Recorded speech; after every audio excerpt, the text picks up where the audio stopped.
And the lost sinner, living in rebellion and sin, is still in love with the Lord. It shows the truth. Mike Asoy!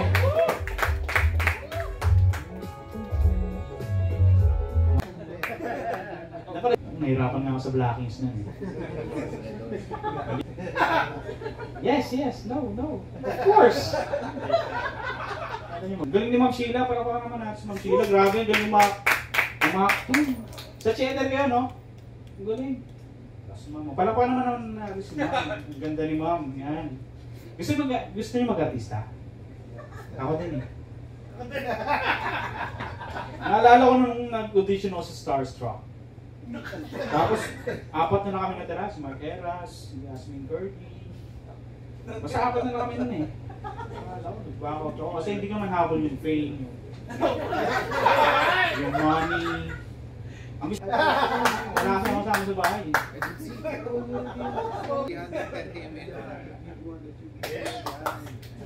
Medyo bibilisan ko lang ha. Kasi kung ano na maisip ko, no?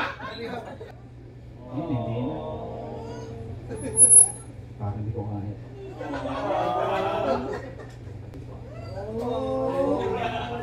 Parang gano'n may nasasaktan eh, no?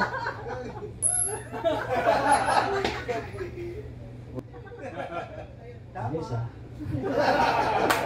Parang gano'n.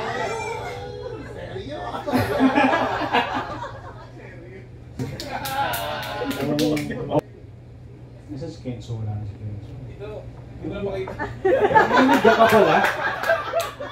Ano, dapat tayo gumagalaw ka. Kasi, sapag medyo nasa dilim ka, ngiti ka lang. Gan. Para kita yung even. Magaling siya na, magaling no?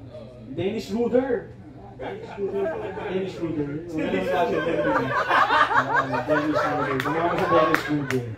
Hindi ka naman nakikikon? Do you understand my vision? Already? What the hell?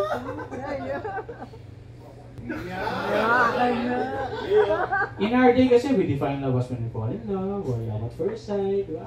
But for me, the true meaning of love, and the lost sinner, living in rebellion and sin, is still in love with the Lord. It shows the truth. That's myself again, I'm Michael Asoy. Thank you. And my user host, Margie Almighty.